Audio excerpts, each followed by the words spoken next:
ইয়াসিন। প্রজ্ঞাময় কুরআনের শপথ, নিশ্চয়ই তুমি আল্লাহর প্রেরিত রাসূলদের একজন। তুমি প্রতিষ্ঠিত আছো সোজা ও সত্যের পথে। এই কুরআন অবতীর্ণ হয়েছে সেই সত্তার পক্ষ থেকে যিনি পরাক্রমশালী এবং অসীম দয়ালু। যেন তুমি এমন এক জাতিকে সতর্ক করো যাদের পূর্বপুরুষদের কখনো সতর্ক করা হয়নি, আর সে কারণেই তারা হয়ে পড়েছে উদাসীন ও গাফেল। তাদের অধিকাংশের ওপর শাস্তির ফয়সালা ইতিমধ্যেই সত্য হয়ে গেছে, তাই তারা ঈমান আনতে চায় না। তাদের অবস্থাটা এমন, আমি যেন তাদের গলায় শিকল পরিয়ে দিয়েছি যা চিবুক পর্যন্ত উঠে গেছে, ফলে তারা মাথা নত করতেও পারে না। তাদের সামনে প্রাচীর, পেছনেও প্রাচীর, চারদিক থেকে ঢেকে দেওয়া হয়েছে, তাই তারা সত্য দেখেও দেখতে পায় না। তুমি সতর্ক করো আর না করো, তাদের জন্য তা সমানই রয়ে যায়, তারা বিশ্বাস করবেই না। তবে তুমি কেবল তাকেই সতর্ক করতে পারো যে এই কুরআন অনুসরণ করে এবং অদৃশ্য অবস্থাতেও দয়াময় আল্লাহকে ভয় করে। এমন মানুষদের জন্য রয়েছে ক্ষমার সুসংবাদ এবং সম্মানজনক পুরস্কার। নিশ্চয়ই আমি মৃতদের আবার জীবিত করি। মানুষ যা আগে পাঠায় আর যা পেছনে রেখে যায়, সব কিছুই আমি লিপিবদ্ধ করি। প্রতিটি বিষয় আমি স্পষ্ট কিতাবে সংরক্ষণ করে রেখেছি। তাদের সামনে একটি জনপদের কাহিনী তুলে ধরো। একসময় সেখানে আল্লাহর রাসূলরা এসেছিলেন। প্রথমে দুজনকে পাঠানো হয়েছিল, কিন্তু মানুষ তাদের অস্বীকার করল। তারপর তৃতীয় একজনকে পাঠিয়ে তাদের শক্তিশালী করা হলো। তারা বললেন, আমরা তোমাদের কাছে প্রেরিত। কিন্তু লোকেরা বলল, তোমরা তো আমাদেরই মতো মানুষ। দয়াময় আল্লাহ কিছুই নাজিল করেননি, তোমরা মিথ্যা বলছ। রাসূলরা শান্তভাবে উত্তর দিলেন, আমাদের রব জানেন, নিশ্চয়ই আমরা তোমাদের কাছে প্রেরিত। আমাদের দায়িত্ব কেবল স্পষ্টভাবে সত্য পৌঁছে দেওয়া। তখন লোকেরা হুমকি দিয়ে বলল, আমরা তোমাদের অমঙ্গল মনে করছি। যদি তোমরা থেমে না যাও, তবে আমরা তোমাদের পাথর মারব এবং কঠিন শাস্তি দেব। রাসূলরা বললেন, তোমাদের অমঙ্গল তোমাদের নিজেদের সঙ্গেই জড়িয়ে আছে। তোমাদের উপদেশ দেওয়া হলে কি এটাই প্রতিক্রিয়া? আসলে তোমরাই সীমা লঙ্ঘনকারী। হঠাৎ শহরের এক প্রান্ত থেকে একজন মানুষ দৌড়ে এলো। সে বলল, হে আমার জাতি, তোমরা এই রাসূলদের অনুসরণ করো। এমন লোকদের অনুসরণ করো যারা তোমাদের কাছে কোনো প্রতিদান চায় না, অথচ নিজেরাই সঠিক পথে আছে। আমি কেন সেই সত্তার ইবাদত করব না যিনি আমাকে সৃষ্টি করেছেন আর যার কাছেই তোমাদের সবাইকে ফিরে যেতে হবে? আমি কি তাকে ছেড়ে অন্য উপাস্য গ্রহণ করব? যদি দয়াময় আল্লাহ আমার ক্ষতি চান, তবে তাদের সুপারিশ আমার কোনো কাজে আসবে না, তারা আমাকে বাঁচাতেও পারবে না। তাহলে তো আমি স্পষ্ট বিভ্রান্তির মধ্যেই পড়ে যাব। নিশ্চয়ই আমি তোমাদের রবের প্রতি ঈমান এনেছি, তোমরা আমার কথা শোনো। তখন তাকে বলা হলো, জান্নাতে প্রবেশ করো। সে বলল, হায়, যদি আমার জাতি জানত আমার রব কিভাবে আমাকে ক্ষমা করেছেন এবং আমাকে সম্মানিতদের অন্তর্ভুক্ত করেছেন। তারপর তার জাতির ওপর আকাশ থেকে কোনো বাহিনী পাঠানো হয়নি, পাঠানোর প্রয়োজনও হয়নি। শুধু এক ভয়ঙ্কর আওয়াজ এসেছিল, আর মুহূর্তের মধ্যেই তারা নিস্তেজ হয়ে পড়ল। হায় আফসোস সেই বান্দাদের জন্য, যখনই তাদের কাছে কোনো রাসূল এসেছে, তারা তাকে উপহাস ছাড়া কিছুই দেয়নি। তারা কি দেখে না, তাদের আগে আমি কত জাতিকে ধ্বংস করেছি, যারা আর কখনো তাদের কাছে ফিরে আসেনি।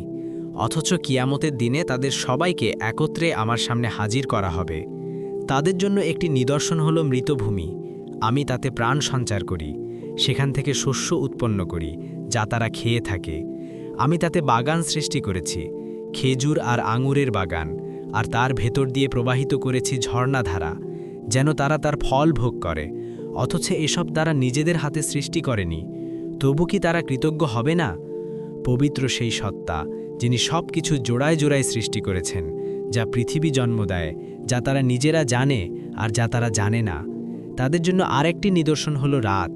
আমি দিনকে রাত থেকে আলাদা করি, তখন তারা অন্ধকারে ডুবে যায়।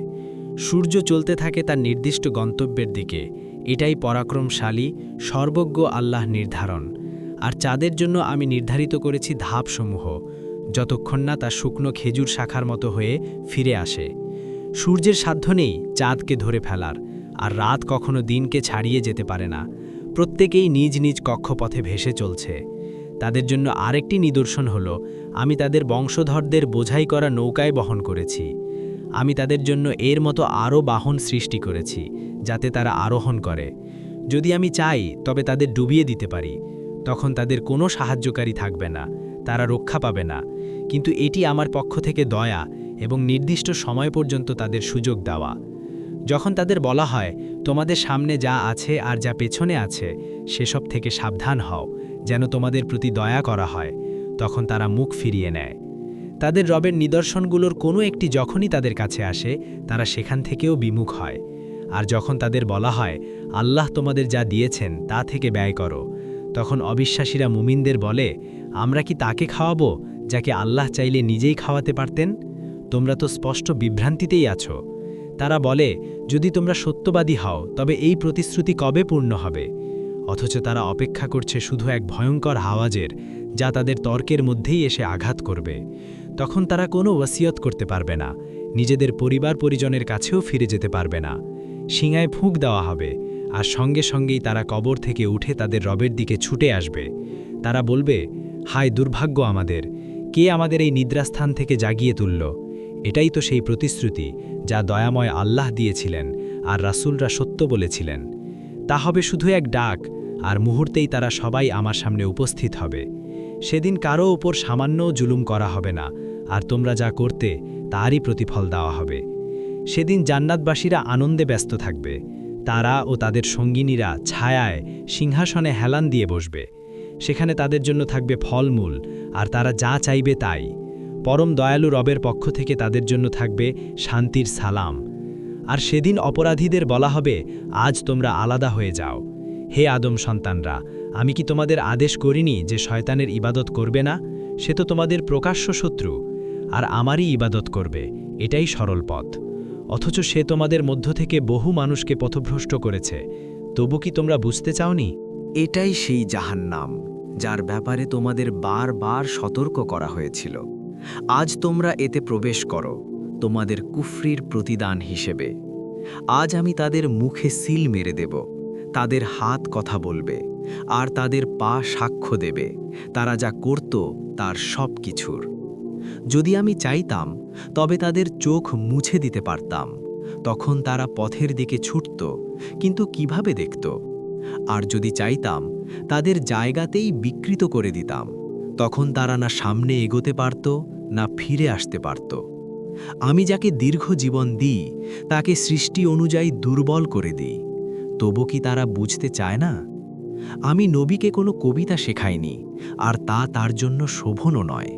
এটি তো কেবল এক উপদেশ এবং সুস্পষ্ট কোরআন, যাতে জীবিত হৃদয়ের মানুষকে সতর্ক করা যায় এবং অবিশ্বাসীদের ওপর সত্য ফয়সালা প্রতিষ্ঠিত হয়। তারা কি দেখে না, আমি আমার হাতে তাদের জন্য সৃষ্টি করেছি চতুষ্পদ জন্তু, আর তারাই সেগুলোর মালিক হয়ে গেছে। আমি সেগুলোকে তাদের অধীন করে দিয়েছি। কিছুতে তারা আরোহণ করে, আর কিছু থেকে তারা আহার করে। সেগুলোতে তাদের জন্য আছে নানান উপকারিতা ও পানীয়, তবু কি তারা কৃতজ্ঞ হবে না? অথচ তারা আল্লাহ ছাড়া অন্য উপাস্য গ্রহণ করেছে, এই আশায় যে তারা সাহায্য পাবে। কিন্তু তারা তো সাহায্য করতে সক্ষম নয়, বরং তারা তাদের জন্য সৈন্য দলের মতো উপস্থিত হবে। অতএব তাদের কথা যেন তোমাকে দুঃখিত না করে। তারা যা গোপন করে আর যা প্রকাশ করে সবই আমি জানি। মানুষ কি দেখে না, আমি তাকে সৃষ্টি করেছি তুচ্ছ বীর্য থেকে, অথচ সে প্রকাশ্য বিতর্ককারী হয়ে দাঁড়ায়। সে আমার সম্পর্কে উদাহরণ টানে আর নিজের সৃষ্টির কথা ভুলে যায়। সে বলে, কে এই পচা হাড়গুলোকে আবার জীবিত করবে? বলো, যিনি প্রথমবার সৃষ্টি করেছিলেন তিনিই তা জীবিত করবেন। তিনি সব সৃষ্টি সম্পর্কে সম্যক জ্ঞান রাখেন। যিনি তোমাদের জন্য সবুজ গাছ থেকে আগুন সৃষ্টি করেছেন, তোমরা সেখান থেকেই আগুন জ্বালাও।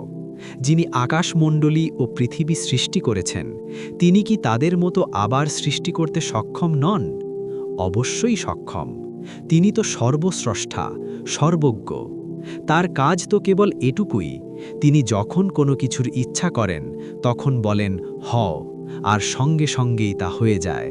অতএব পবিত্র ও মহান সেই সত্তা, যার হাতে সব কিছুর পূর্ণ কর্তৃত্ব, আর তোমাদের সবাইকে শেষ পর্যন্ত তার কাছেই ফিরিয়ে নেওয়া হবে।